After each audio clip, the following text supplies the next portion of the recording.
Good morning, America! It's the DJ Wonder Chrissy here at Land Cruiser Midwest and Migrant Mayhem. Today we're going to be talking about the American auto industry. Yeah! Some more collapse for you.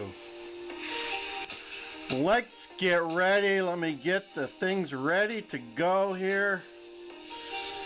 Let's see if I can find my last video. I saw a great video to show you guys.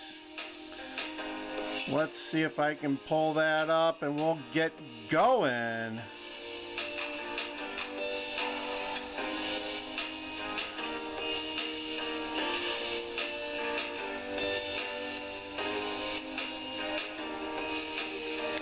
Welcome, welcome, welcome. Let's get this video ready to go. 1 minute for you guys. Hang on, I almost got it here.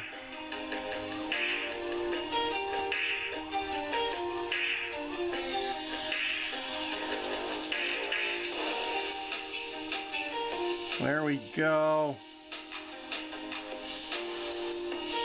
Let's bring the music down. Let's bring the music down and let's get this video ready to go. There you go.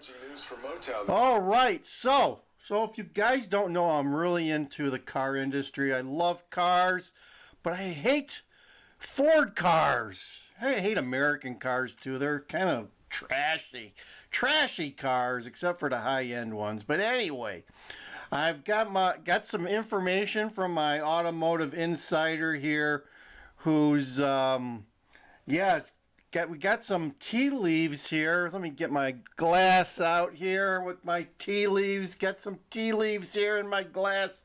What is in here? We're gonna find out.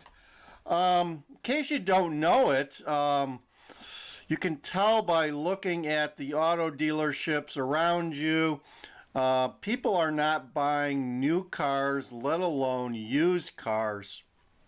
We got a video here of Stellantis. Just came out, I believe. Let me double check that. I think it just came out recently. Yeah, came out yesterday that Stellantis, which is Dodge, Ram, Jeep, the old Chrysler Corporation, and which technically now is a foreign automaker, no longer considered a U.S. automaker at this point, which is a kind of a scary thought, is going to be cutting further.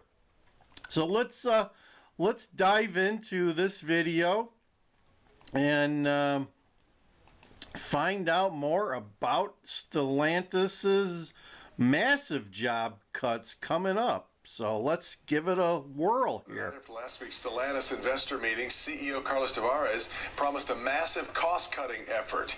And it's looking as though it will mean considerable job loss for Metro Detroit, particularly at the Auburn Hills office tower. And that's where we find our business editor, Rod Maloney. Rod, not good news at all for the employment picture around here. No. And this ties into what I said yesterday. We're talking about layoffs. The American corporations are getting into kind of a spiral death spin when it comes to layoffs, because as more companies cut heads, other companies are going to do the same thing. It has a downwind perspective. So if one company's cutting, the suppliers have got to cut. So it just kind of feeds on itself. So listen to what's going on with our old Chrysler Corporation. I've been getting rumblings that there could be some hefty layoffs here in Auburn Hills, and Carlos Tavares came to town last week essentially telling everyone, and he did it deliberately coming here, that he's aiming at this building right here, a building that Lee Iacocca once told me was paid for by the profits made with the minivan. It's a great point. When your CEO comes to town from Europe saying... We have at least 2 plants in the U.S. that need a significant turnaround. At least 2. And tells you he's sending European plant managers to come clean up the mess, It should get your attention. But then he talks about what he calls an EV-first strategy and cost-cutting to compete globally with Chinese automakers. By the way, when we compare to Leapmotor, those 30% cost competitive edge I'm always talking about. Yes, you did hear that right. He's looking to cut 30% of Stellantis costs. Auto analyst John Mackle. That's a huge number, folks. 30%, 30. That is huge. If you're working for Stellantis or a supplier to Stellantis, I would start making sure you got some cash saved up and you've got a plan. You've got a plan in case you get axed. And they mentioned it in here. Yeah, he's coming out cutting costs, not with surgical razor blades. He's using an axe here to cut costs. Roy says. Well, he's going after the company with an axe right now to get There you go.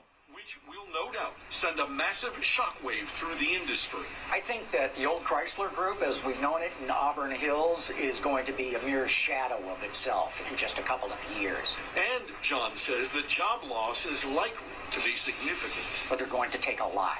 A lot. We're talking thousands of people.